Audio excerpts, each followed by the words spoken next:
Okay, thank you all for coming out this evening for our Lost Hills Road Interchange Improvement Project. We appreciate your time. Just really briefly, I'd like to make some quick introductions before we get started with the presentation. My name is Andrew Brogina. I'm the Deputy Public Works Director. I'm also the city's contact for this particular project. In addition to that, I'll be assisting with this presentation along with these fine gentlemen over here to my left. First off, to my immediate left is Bob Woodward. He's with the city of Calabasas.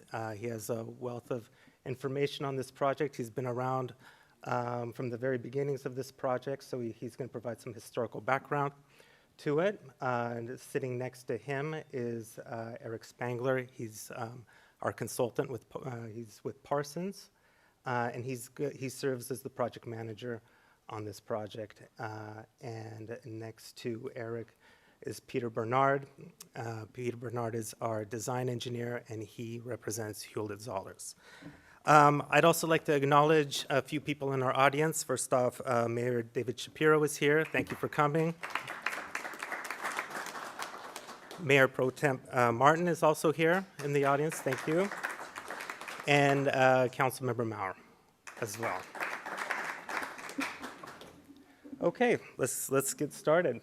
I'm going to briefly go over the topics of presentation that we'll be reviewing today. To begin with, we're going to go over project history and a project overview. That's going to be presented by Bob Woodward. Followed up by some project-specific items that we believe are important to this project, and I believe the council, the residents also feel that these types of items are important to them too. That's why we felt that we could present that to you tonight. That includes sound walls and screen walls, aesthetics, the construction staging, and the lane closures during the construction. We plan on going through that pretty thoroughly for your understanding. And finally, project schedule. That being said, I'd like to turn the first part of the presentation over to Mr. Woodward. Oh, really quickly too, there are comment cards here in the corner. If you'd like to fill those out, we'd appreciate your input. I'll gather them up at the end of the presentation, and we'll read through them at the panel and answer all of them while we're here. And there's also refreshments in the back too. We have some cookies and water and things of that nature as well. Thank you.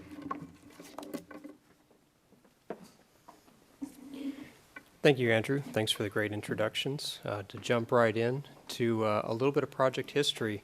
This is Lost Hills area from 1959. What a difference 55 years makes. Wasn't a lot going on out here in 59. So our current interchange is right here in the middle of the screen. Old Grape Arbor roadside rest area was off here to the side. And basically, Ventura Freeway was Ventura Road at that time, connected LA to Ventura, 4 lanes of rock and oil pavement. You can see Maddie's house right over here, their little driveway. Other than that, not a lot of development out this way. 1980, fast forward, there's the Saratoga communities. You've got the landfill up to the north. And the freeway is now the freeway. It's got on-ramps, off-ramps, overcrossings, and there's your access road to the landfill right there. The current road hasn't been built. 2003 looks completely different. Lost Hills Road, north and south. There's the landfill access road. You can still see the vestiges of the old frontage road right there. There's Maddie's house right there. But through the 80s, there was a lot of development out this way. The freeways really encouraged development in the area. You get downtown, you get home a lot quicker, which encouraged this whole area to grow up. You've got all the development along Agoura Road, as well as more development within the Saratoga communities. There's Grape Arbor Park right there. Why are we doing this? 3 reasons: traffic, structural safety, and geometry. The infrastructure really hasn't grown with the times. This is the same infrastructure that was in place in 1964, but the difference is the whole area has grown up. You got a lot more in the way of traffic impacts, a lot more local traffic, a lot of regional traffic too. So you put those together and you've got something that just doesn't work that well. The bridge is designed to the old seismic standards of 1964. Obviously, a lot's changed since then, so we've got a lot of work to do in terms of the seismic. We found it easier just to replace the whole bridge structure. The existing structure, too, some of you may have noticed, there's been repeated impacts to the bridge itself. They tore the sign off the side facing westbound traffic. If you look at the girders, they've actually been replaced, and they kind of notched them so traffic could clear them a little bit better. A real makeshift solution. The upgrades that we're going to make are actually going to raise the bridge and make it wider. And thirdly, obviously the location of the on-ramps versus Canwood create a lot of traffic congestion, and Caltrans is looking for an improvement as well. A little bit of chronology. 2006, with this in mind, the city initiated the preparation of a project study report. We developed 6 alternatives with a bunch of public meetings, 4 build, 2 no build. The problem with those was that Caltrans wanted Canwood closed and Driver Avenue improved, which was obviously a non-starter from a community perspective. So we got with Caltrans and developed a 7th alternative that would tend to direct traffic away from the community and allow for the preservation of the current Canwood access.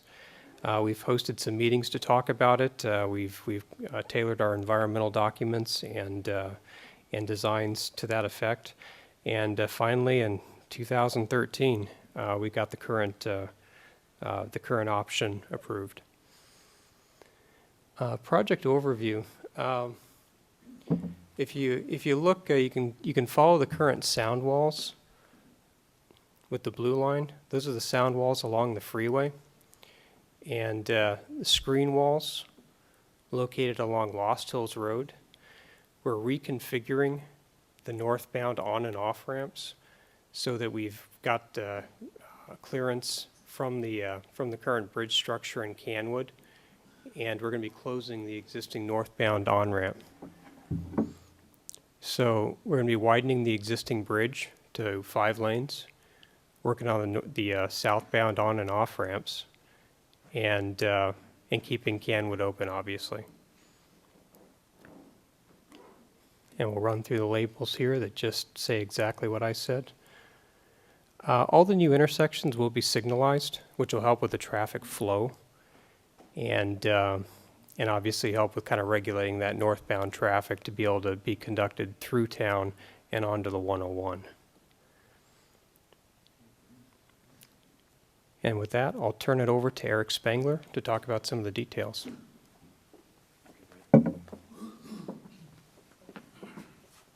Good evening. Thanks, Bob. Okay, let's talk about sound walls and screen walls. What's the difference between a sound wall and a screen wall? A sound wall meets Caltrans noise reduction criteria, which is a 5 decibel reduction during basically the traffic peak hour. So on this project, we've got a 1,800-foot linear foot sound wall along the freeway edge of shoulder right here, abutting the Saratoga community. So that is a noise-reducing masonry block wall. I'll show you a picture of one in a second. The other screen, what we're calling a screen wall, is located on the west side of Lost Hills Road up here, where you have existing sidewalk right now. That will be about 5 feet in height from the Lost Hills Road side. It'll be above Grape Arbor Park. There'll be a retaining wall, basically a retaining wall of 4 feet in height with a 5-foot high masonry block wall on top of that. So from the Grape Arbor Park side, if you're looking up the slope, you're going to see 4 feet of a concrete retaining wall on top of or under a 5-foot high masonry block wall, so a total of 9 feet wall from that direction. If you're on Lost Hills Road, The reason for the retaining wall is Lost Hills Road will be super elevated. The new Lost Hills Road will be super elevated 4%. What that means is as you're going around the horizontal curve right here on Lost Hills Road, the road will be slanted by 4%. A typical roadway that you're driving, which is just straight, is 2% in either direction. So it's a 2% crown. So Lost Hills Road will be super elevated 4%. Typical Caltrans ramps are super elevated up to 12%. So 4% is not a high rate of cross slope. So those are the, we're calling it a screen wall because it technically doesn't meet Caltrans noise reduction criteria.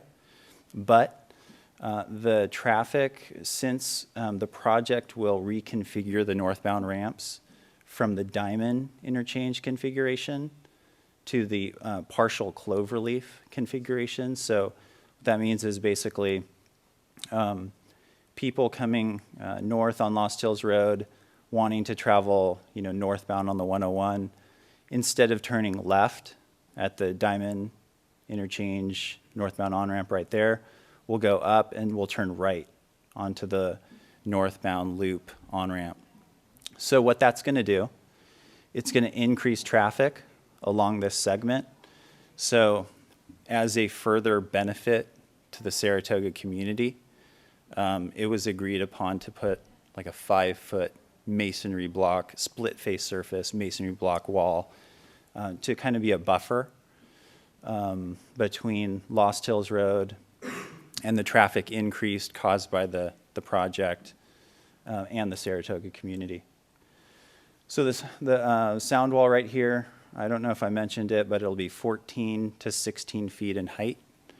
Caltrans maximum sound wall height is 16 feet, so it's about at the maximum height. So you should be experiencing definitely a noise reduction from freeway noise. Hewitt-Zollers prepared a noise study report during the environmental document phase of the project and showed that this wall right here will, the majority of the noise that is experienced by the Saratoga neighborhood is from the freeway. So the community is going to be experiencing a noise reduction of at least 5 decibels. Okay, here's another slide that shows a couple sound wall examples. Here's basically a masonry block sound wall, which is the type of wall that's proposed for both walls. This is it during construction. You got a 4-score ribbed masonry block cap on the end of this, and that's going to go up. And then this is the final product for this project of the slide right here. The sound wall along the freeway will be on concrete barrier. So in other words, it's going to be right on the edge of shoulder. So vehicles traveling on the freeway will have like a concrete barrier, and then the masonry block is going to be stacked on top of that. The concrete barrier is 3 feet high, and then the rest of the wall height is masonry block. There's a couple different types of finishes of the masonry block. There's precision block, which is a smooth surface. And then there's what's shown here is split face, where it kind of looks like someone just grabbed the block and just kind of separated it. It's a really nice residential look to it. So that's what's proposed for both of those walls. Let's see, I already covered this. I covered this 5-foot high masonry block screen wall. And then the other thing is where that screen wall will be.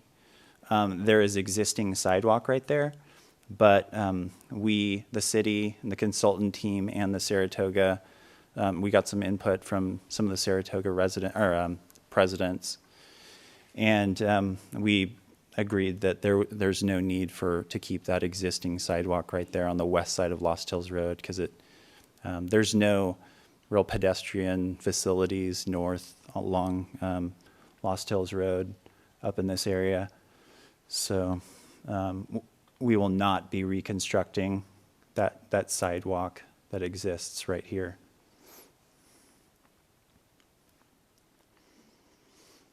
Wanted to touch on bridge aesthetics. So what will the final bridge look like? Here is a elevation view of the proposed bridge. We've got, these are called abutments, the ends of the bridge. And then we've got a couple bents, which are the column locations.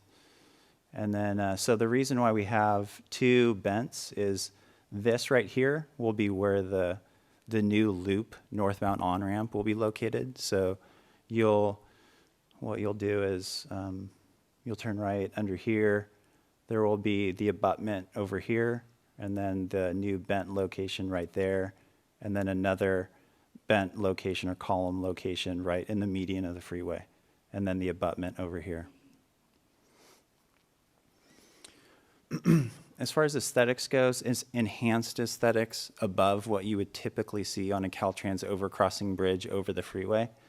What we're proposing is monuments.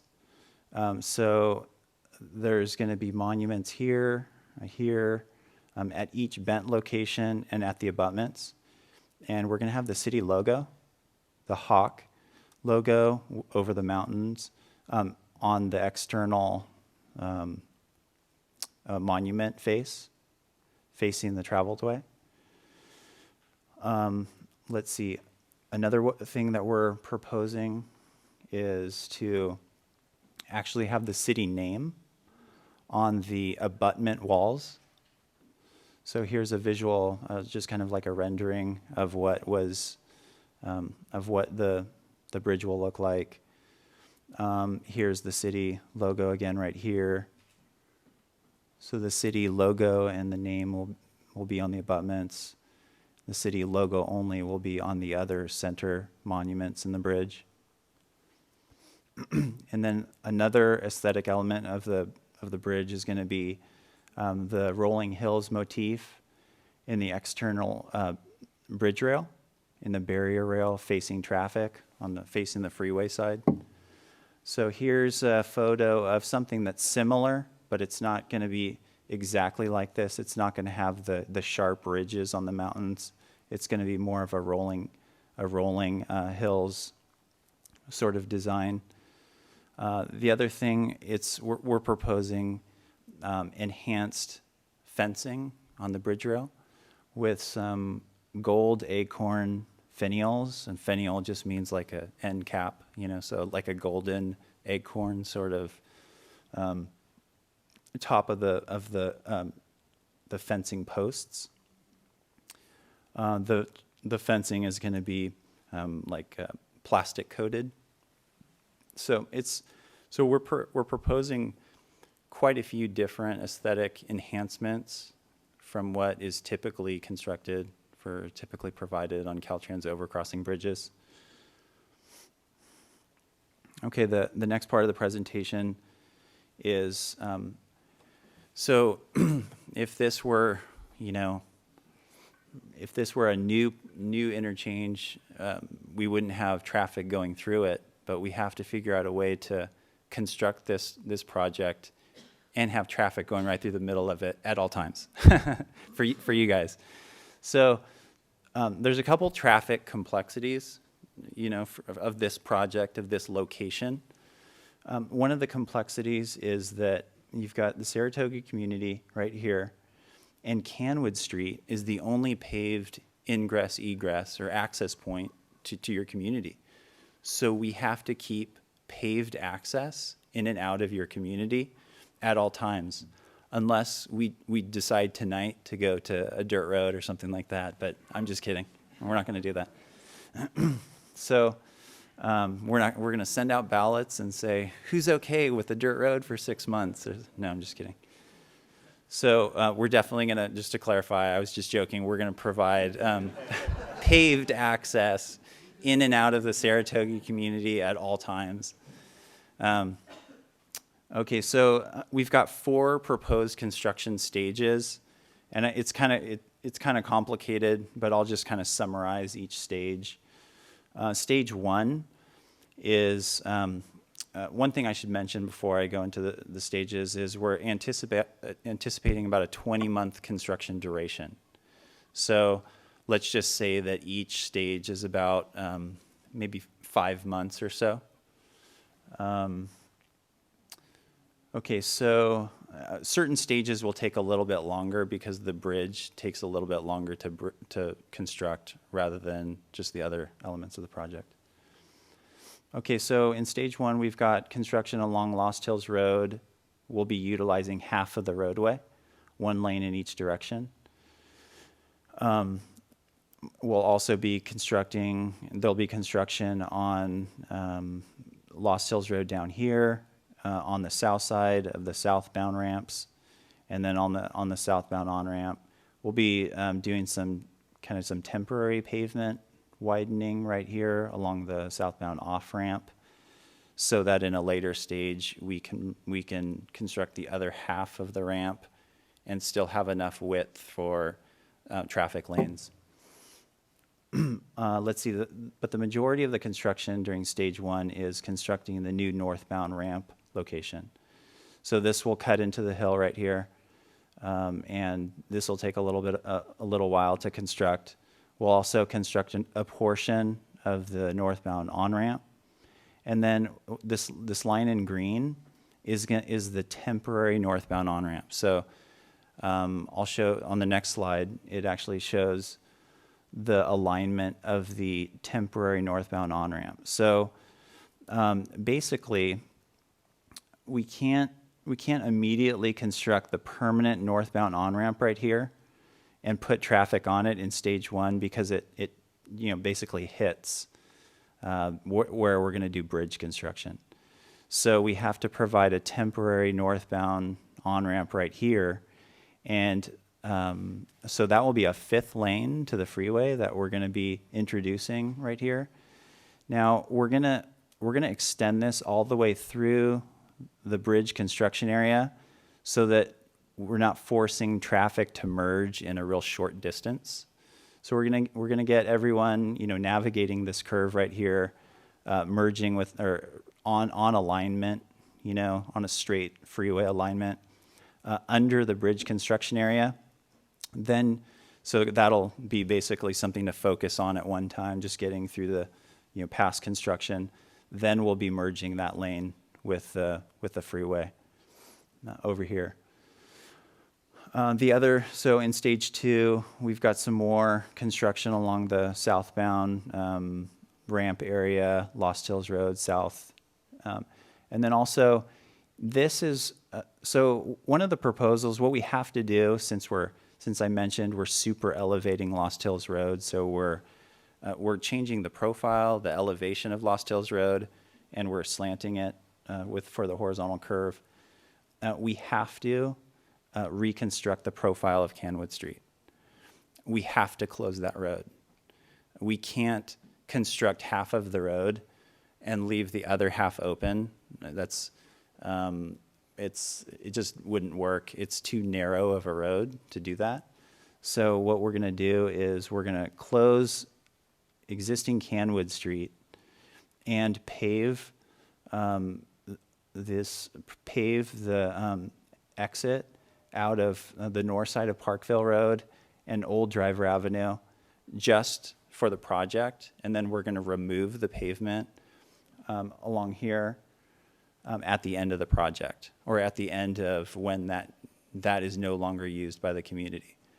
So that's the only way that we can provide paved access and continual access in and out of the Saratoga community, is to provide to pave this ingress egress from the Saratoga community. What we've talked to both HOA presidents, the Saratoga Hills president and the Saratoga Ranch president, and we did mutually agree upon this concept with a 3-way stop control right here.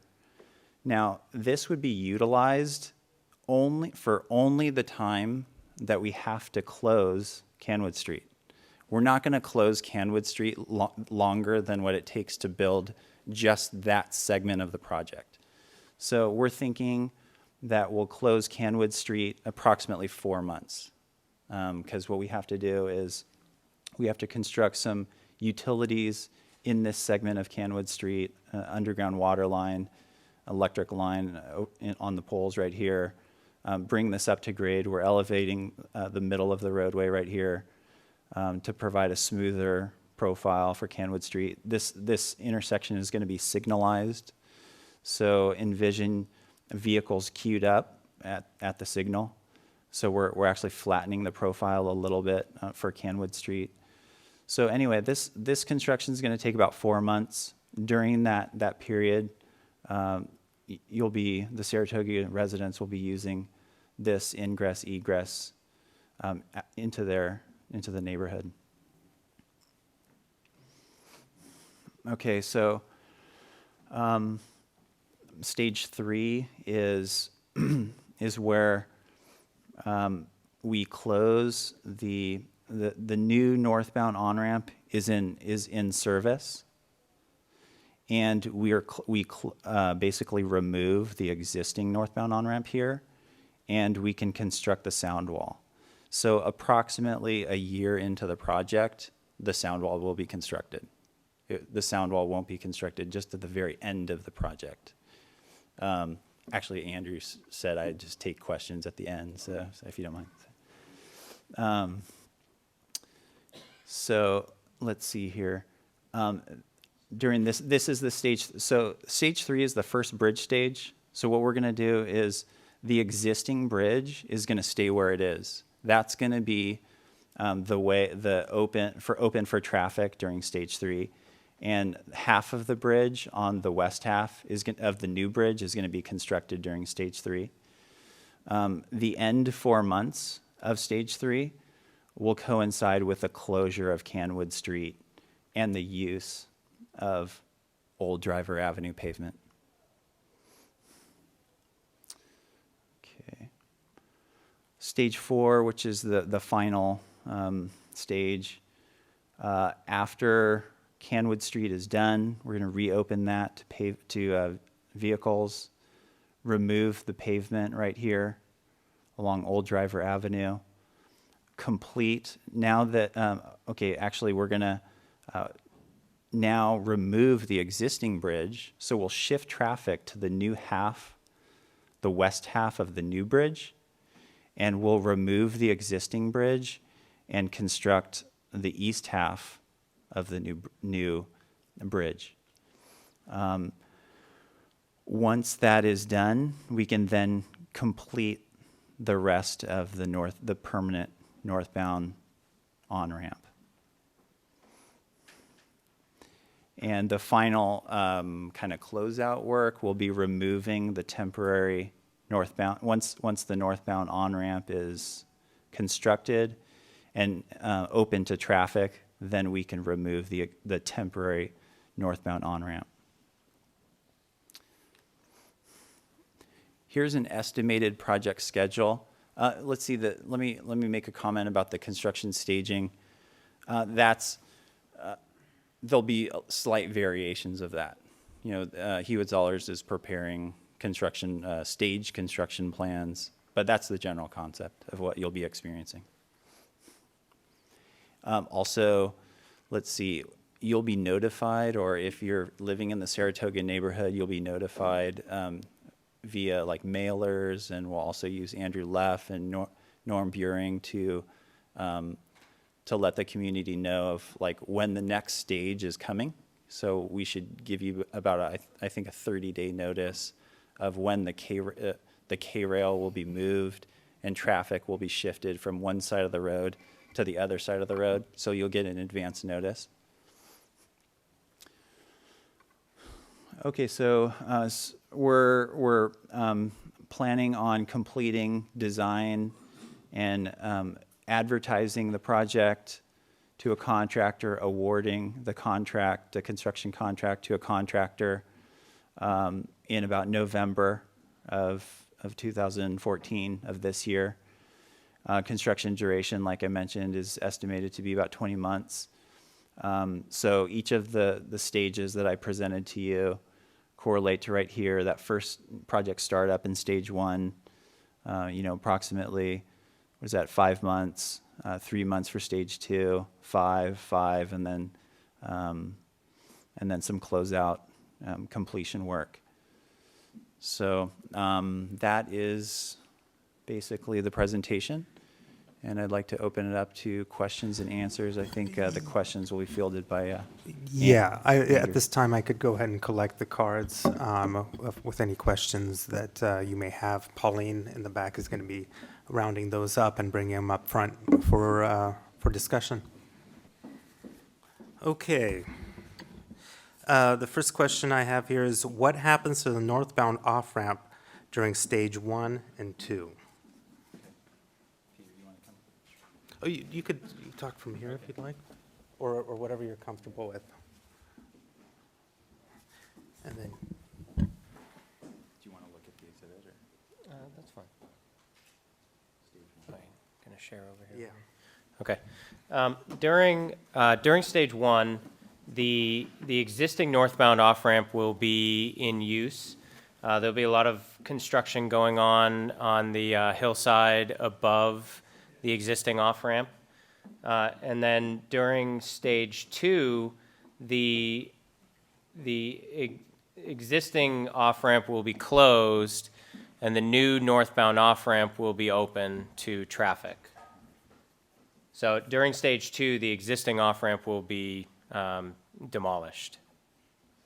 And that doing that, moving the traffic to the new northbound off-ramp will allow, and demolishing the existing off-ramp will allow for construction of the temporary northbound on-ramp, the loop ramp that Eric was talking about.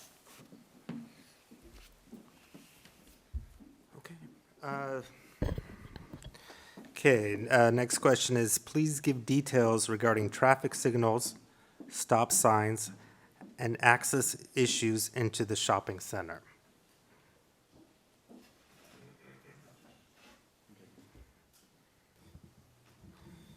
Okay, let's see.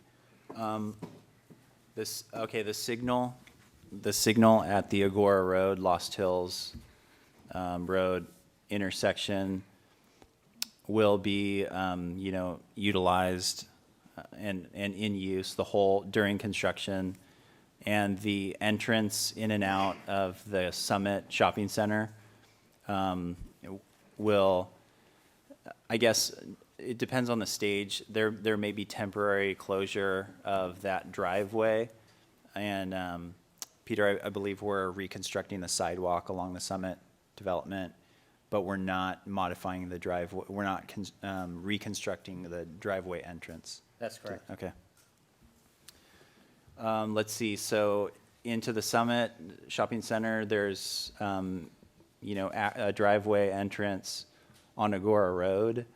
There may be temporary closure of the driveway during construction along Lost Hills Road, but the driveway in and out of the Summit Shopping Center on Agora Road will remain open at all times. Okay, the next question is hours of construction. Basically, the hours of construction for projects is typically no earlier than 7 until about 5 o'clock. However, that will be adjusted as needed. So in other words, if there are issues that are impeding traffic too much, then we can adjust the hours to meet those needs. Yeah, and I'd like to introduce Dragan Buha over here. He will be the resident engineer. He's an employee of Parsons in the construction management division. Dragan has constructed a lot of bridge widenings in LA County and Ventura County. Dragan will be, basic, what you call the resident engineer. And so he'll be on site, 70% of the time during construction. There'll always be a construction inspector on site. So Dragan will be, enforcing the contract rules on the contractor, and that includes construction hours. But it's typically, Dragon's Trip typically 7 a.m. to, Contractors typically work from 7 to 3:30. Now, we have some work that unfortunately has to happen at night because we have to close the freeway to demolish the bridge. And then also, when we are setting the new girders on the new bridge, that has to be done at night with the traffic closed on one side. So those are some of the activities that will have to happen at night. There's also some work on the intersection that most likely will have to happen at night just because there's too much traffic during the day. So we will have to shut down half of the street and do the work at night to minimize impact to the local residents. great, thanks, Dragon. Okay, next question. What is this one's a little tough to read, but 5 decibel noise reduction. Oh, what is the 5 decibel? Oh, what is the percentage of 5 decibel noise reduction? Is that the question? So the noise study that was done for the environmental document indicated that what they refer to as sensitive receptors, which is going to be the first row of homes closest to the freeway, as well as Grape Arbor Park. They experienced noise levels in the, let's say, around 65 decibels, and there are thresholds that are considered worthy of analyzing further. If the decibel level is over 63, I believe, you're required to analyze the options of noise abatement. And in this case, we analyzed sound barrier along the freeway. It was proved to be beneficial to meet other Caltrans thresholds, which are a 5 decibel noise reduction amount. So let's say, we're going from 65 to 60 decibels, and whatever the percentage comes out to be. I know I'm an engineer, but I'm not going to, don't quote me on any math tonight. It's a logarithmic scale. Yeah, exactly. Yeah. That's what makes it a little bit more complicated. So it will be a noticeable reduction in sound. I will add, though, that it's not going to be a reduction that affects everyone in the community. So that those closest to the freeway experience the most noise, they're going to experience the best benefit from the sound wall. The further away you get from the freeway, the more noise dissipates, and the more noise has a chance to travel around and over the top of the wall. So those furthest from the freeway may not experience much of a noticeable reduction in sound. Hope that answers the question. Okay, next question. Will there be a sound wall on the south side of the 101 freeway? If not, why not? What noise provisions will be made to protect residents south of the freeway? Okay. So as I was mentioning about sensitive receptors, Caltrans defines sensitive receptors as residents, private residences and public spaces, your parks and nature trails and things like that. In this case, Caltrans does not consider commercial property to be a sensitive receptor. There are some private residences on the other side of some of the commercial properties across from Agora Road. Those properties are considered outside of the radius of analysis of the project. So they're beyond a 500-foot limit from the noise-producing location. So those residences are not considered to be relevant for analyzing the sound impacts. In addition, it's considered that, as those are located on the other side of buildings, any physical structures act as noise barriers. So there was no analysis done on the impact or benefit to homes south of Agora Road, and I will. I will add that based on the noise analysis and consideration of sound, that a sound wall on that side of the freeway wouldn't really do much to benefit those homes anyway. Okay. Did I get all the? Yes, sir. That was it? Okay. Just wanted to Okay. make sure. Okay, here's the last comment. Leave reconfigured driver in permanently, reduces one stoplight and longer ramp for north traffic. So that's, I'm sorry, say again. It's a design. Oh. And when you reconfigure that drive, you line it up with Hellman, you actually reduce the traffic, headlights, and noise to both parties, the top side of driver and the bottom side, because you lined it up with Hellman. You're just coming straight in. Instead of the people on that corner today get the headlights as every time body makes that turn. If you line it up with Hellman, they just come straight down, and you take the thing out, you don't have the extra stoplight, you have northbound all the way up to the intersection, and you only have the second stoplight. I can answer that. That's beyond scope of your work. Good evening. I'm Robert Ualdo, your city engineer. I've been dealing with this project since I was hired here in 1991, believe it or not. We established B&T district. I thought before I retired, I'd better build a bridge.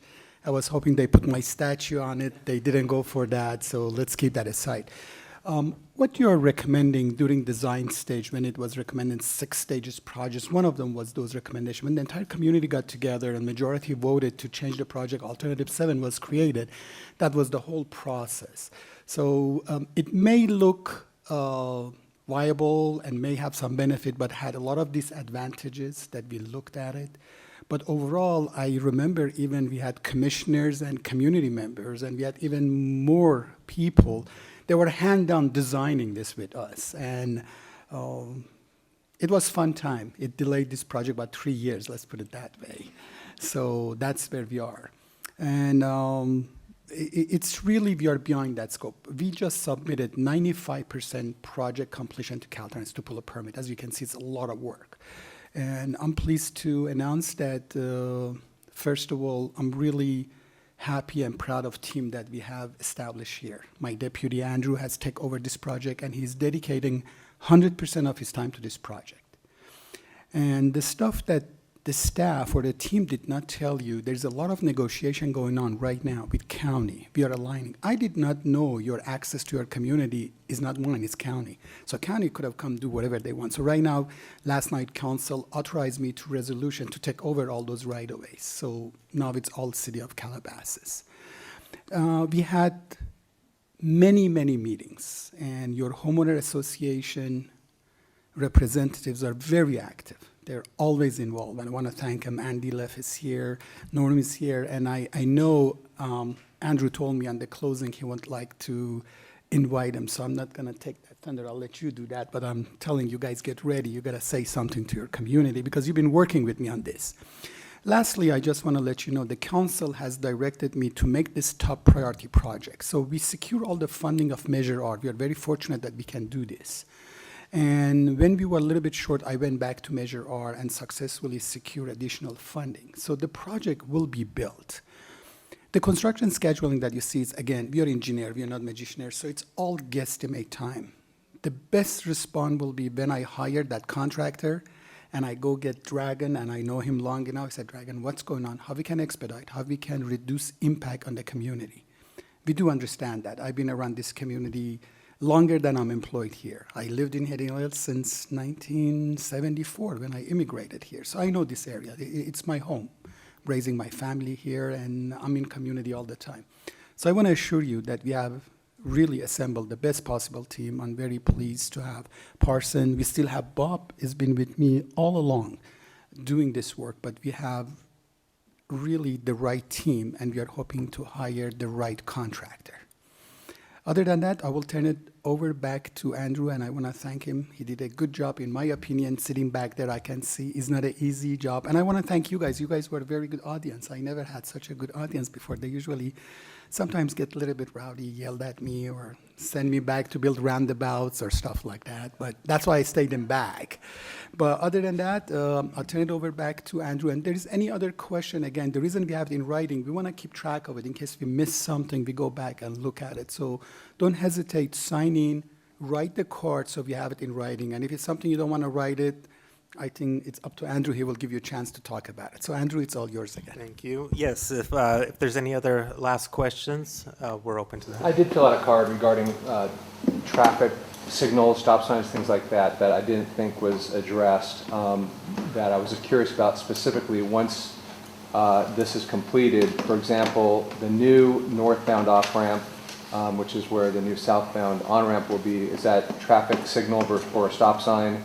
And then the existing signal, that is where the existing on-ramp and off-ramp are, is that going to go away so that it essentially be no traffic signals between the new on-ramp, off-ramp, and all the way across the bridge until you get to the... There'll be a signal at the Canwood intersection. So Canwood, the northbound ramp intersection is moving. It's moving up to the, to the partial cloverleaf configuration. So the northbound ramp, Lost Hills intersection will be signalized. Also, the Canwood Lost Hills intersection will be signalized. Currently, that's stop controlled. So that's going to change. So, yeah. And so if you're exiting Canwood Street, there'll be 2 approach lanes to the intersection as opposed to currently there's 1. So there'll be an exclusive left and exclusive right turn lane there. So it'll be good. Yeah. On the southbound side, where you're going up the ramp and making a right, when they redid Canaan, they made that cloverleaf one effectively a non-stop. There's light, it's always green. And you could do the same thing there. Is it going to be a stop or not? It's going to be signalized and it will require a stop. It's better for pedestrians, and there's going to be a pedestrian crossing right there, so it's better for bicyclists and pedestrians. Caltrans likes to get away from the free channelized right turn for pedestrian and bicyclist safety. So it'll be the same configuration as it is now, where it's going to be signalized, but on a red, you would have to stop. So. And There's you can't cross there. You have to go over to the east side and then across for specifically that reason. Maybe Peter, you could. you're talking about pedestrians? There will be pedestrian crossings on the west side, on the north side, and on the east side of that intersection. So if you're heading south across the bridge as a pedestrian, you could either cross the southbound off-ramp and continue on down to Agora, or you could cross Lost Hills Road just on the other side of the bridge. You can cross Lost Hills Road and then cross the southbound on-ramp in order to get down to the Summit development. Well, actually, there is an existing pedestrian crossing, I believe, right there. Oh, there. People do it. I'm not saying people do it, but there is one today. It said you have to go across Lost Hills. Yeah, so we will be adding one. I mean, the other consideration is, we realize that intersection as it stands right now is a strange configuration, given the width of the bridge, the lanes of the bridge, how many lanes are coming off of the off ramp. A consideration is that the new bridge will be constructed a little bit further west of the existing bridge. Partially because we have to construct half of the bridge while the existing bridge stays open, and then we'll construct the other half of the bridge once the bridge is demolished. And the new bridge will be 5 lanes. It'll be 2 lanes in each direction with a median turn lane. So you'll have 2 lanes coming southbound that will line up now with the 2 lanes continuing beyond the southbound ramps intersection. So you'll have a much more standardized configuration of your intersection of your lanes. There won't be a free right type of configuration coming off of the southbound ramp because the two right lanes. There's an extra lane in there. It's a strange configuration. There's no other way to say it. So those two right lanes will have to stop when traffic is coming through southbound on Lost Hills Road, and there will be a pedestrian signal there, and a crosswalk, a ladder-style crosswalk to help visibility to pedestrians. And when that crosswalk is active, the light won't, the light will be red so that you won't have traffic turning right. Yes, sir. Has there been any study regarding the impact of putting the 1,800-foot long sound wall on the south side of the freeway on the sound level that'll be reached, bounced off of it to the other side? There's hundreds of homes on the other side. There's 500 or more homes over there. Will the sound wall reflect sound and increase the sound on the other side? And keep in mind, the other side is part of a canyon. And the sound is channeled from the freeway up the canyon. And it's elevated. And sound travels uphill. If you've ever been hiking above the freeway, you'll notice the higher you get, the more sound. So in other words, there's been a study of the impact of putting the sound wall on the other side, the sound on the other side of the freeway. Yeah, we received a similar comment and question during the environmental document process, and we did consider the reflective effect of sound off of a hard surface. The sound that would be traveling north, hit the wall, and then travel south would dissipate long before it reached the residences on the south side of the freeway. It wouldn't be adding anything. In addition, the more reflection you get off of that sound wall, the more it's going to go up into space. So you wouldn't experience an increase in noise on the south side of the freeway. Yes, sir. Can you talk about the lighting aspects of the bridge and both low level as well as high level? And can you talk about any of the design features that might be going in, more specifically, in on the sound wall? I noticed what you showed on your slides and whatnot, and that they were kind of rough cut silicon blocks. Is there going to be any more design with those, and maybe different colors of blocks and things like that? And then maybe, Robert, you could talk about some of the landscape features that might be coming along at a later time. Yeah, I'll cover the masonry block issue. Yeah, we're still working with the city. The consultant team and the city are still deciding on the block pattern. So basically, you just have to use the block pattern to come up with some sort of different design. But yeah, I think right now we're thinking two different shades of brown, whether it's a light brown and dark brown, something that would reflect like the color of the hills, if it's, and perhaps with like the 4-score ribbed cap on top looks really nice. So those are the ideas that we're deciding with the city right now, but we haven't decided on a final design. And then I'll let Peter talk about lighting. I would just add with the sound wall that we're considering a mountain style motif along the wall to using the different colored block to create that kind of texturized look to it. The lighting, there's several different aspects. So each of the intersections will be lit with standard intersection lighting, and then outside of that, north of Lost Hills Road, we are proposing some of the standard community overhead lights I think there's 3 or 4 that are going to be added between Canwood Street and the northbound ramps intersection. And that, you know, if you go back to your community tonight and you look at the street lights that you see within the community, those are the kinds of lights that you're going to get. Across the bridge, what we're proposing is low-level lighting in the sidewalk.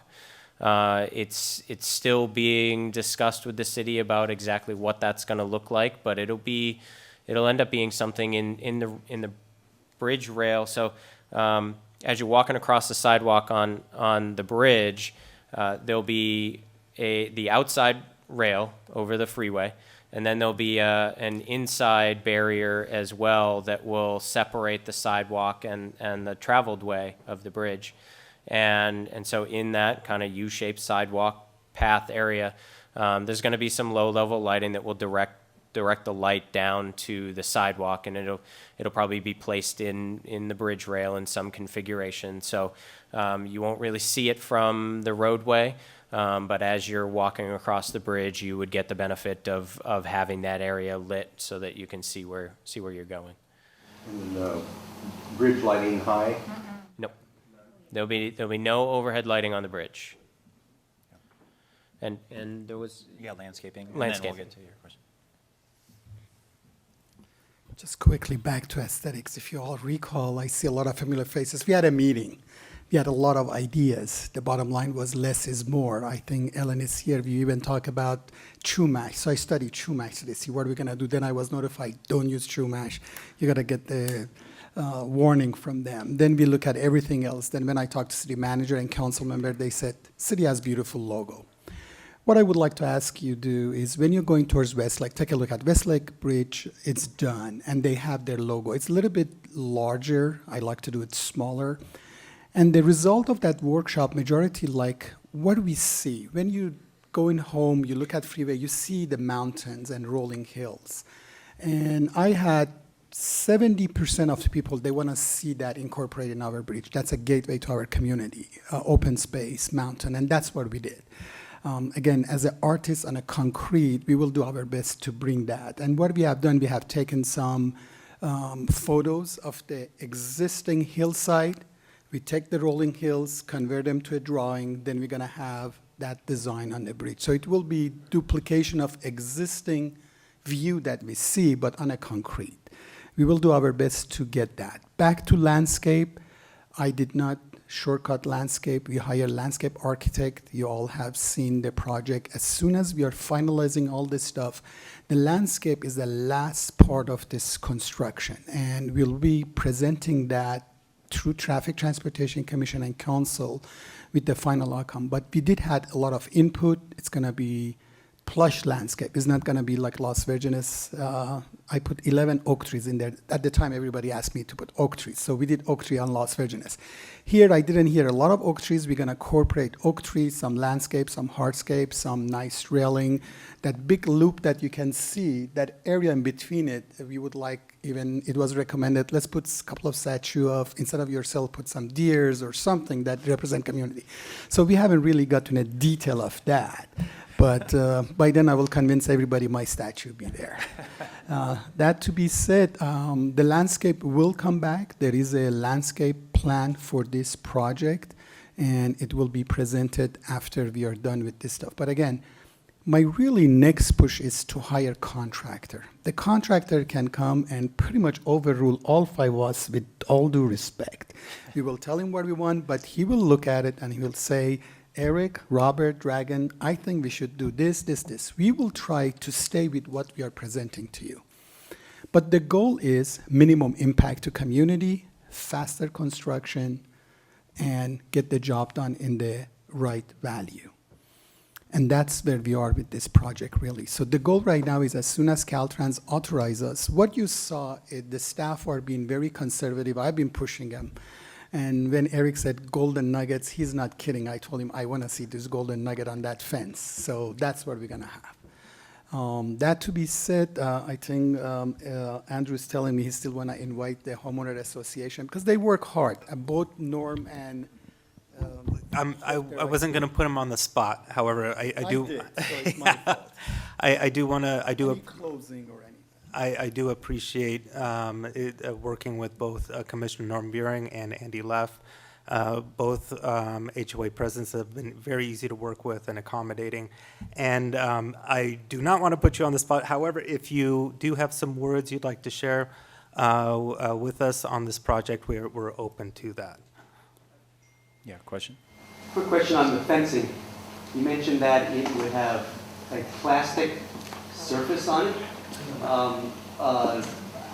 What kind of maintenance is needed on that? Either from sun damage, depending on what the color is, flying objects that hit it and break it. I'm concerned about its permanence and aesthetics over time. Yeah. Do you want to? Sure. Yeah. It's actually it's a vinyl coated steel, so it's real similar to what you see on Rice Avenue, the 101-1 interchange there in Oxnard. It's pretty tough stuff, but the vinyl coating is a durable material. It looks good. We're probably using a black vinyl coated material for this one, but yeah, it tends to be pretty long lasting. It doesn't tend to oxidize like you see chain link will actually oxidize and stain the barriers, Lindero and elsewhere, but that's the intention. Just have a mercy on me. If I want to respond to all, how many homeowners? 400, I think we talked about. It's just imagine, everybody likes to talk to me, which is fine, but I would run out of time. But if you communicate to your homeowner, and I've been 100% sure both Andy and Norm, they are communicating with community. But again, if there is an individual want to have direct communication, email us. We will CC you on the email. I don't mind, because I had a bad experience on another project. I thought it was homeowner association. Then some residents said, well, we are not mandatory homeowner. I'm independent, Robert. I did not sign up to be a part of homeowners. And here we go, I was stuck. And they're right. So we find out, and yours, I think one of them is mandatory, one of them is not. But even though it's not, I believe there is a great cooperation, there is a great sense of workmanship. I think Norm really, not only is a commissioner, and also I want to acknowledge there's 3 traffic commissioners here tonight, that they make decisions and help me out to keep on going forward. So again, I'm still open. If there is somebody who really needs more information, wants to communicate, email us. And it's easy to find us. We will email back. But I would love to communicate with community through your homeowner association.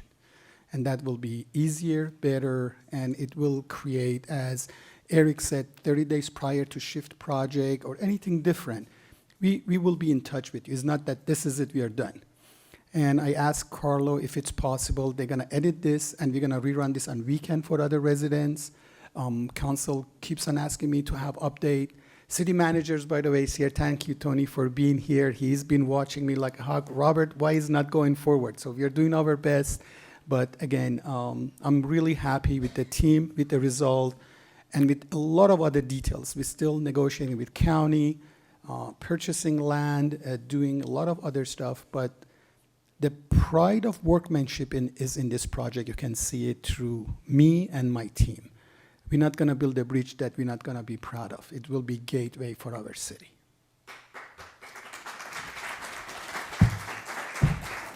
You're the host.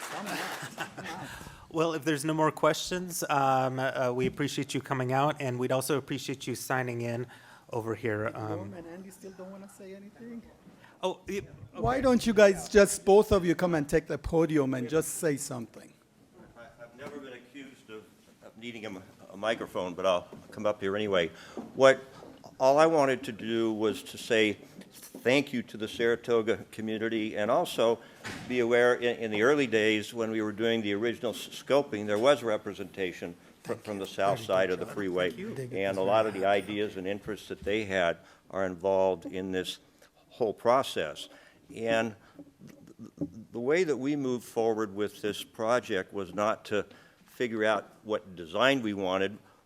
What the community did as a whole is told us what the values were that you wanted to have when the sun went down on this project, and that was you wanted to have a safe, upgraded Canwood. You wanted to have the flat area in your park. You wanted to have a safe intersection at Canwood and Lost Hills. You wanted to have safe crossings across the freeway for pedestrians and bicycles. We looked at the original 5 alternatives that were all like the diamond shapes, and in each case, one of the key values of our community was not included. And so we challenged those folks to say, we would like to have it all. We want all these things that are of value to us, and that's what they did. They went forward, and that's when the new Alternative 7 came out. It wasn't just out of the blue sky. It was from participation and input from the community, and your values and interests conveyed to us that we were able to push forward to get this type of project. Yeah, just briefly, because people should be able to go home. We appreciate the cooperation, Saratoga Ranch from Saratoga Hills. Eric Parsons has been great to deal with. Everybody on this side has been very easy to deal with. And it's great to have a sound wall because, just a brief history, early 90s we were pushing for a sound wall. We were actually on a sound wall list. There was a list. And we were on the list, and to get on the list, it took a lot of effort to get on the list. And once on the list, we were moving up the list. And then they defunded sound walls, and we were off the list. So I was fighting against people who said, you don't need a sound wall. How about a bunch of trees? Look outside the box. Go for trees. So it's great to have a sound wall. It's a great project, and we look forward to working with these folks and getting it done quickly. And basically, we got what we wanted. So without some people, it's hard to get everybody in a huge community to be fully satisfied, but hopefully most of you are at least majoritively satisfied. And thank you very much. Thank you, Andy. You're right. The sound wall is actually 30% more than project requires. As you can see, it extends all the way to the last home. And those are stuff that council has directed me we did. But again, on behalf of the team and Andrew here, I want to really thank you all. Again, if there's any question, concern, is not ending tonight. Forward the questions to us. Anything else you want to add? Again, if you could sign in, we'd really appreciate it, and feel free to take a look at our the informational boards here. If you have any questions, the staff will be around to answer them for you. Thank you very much.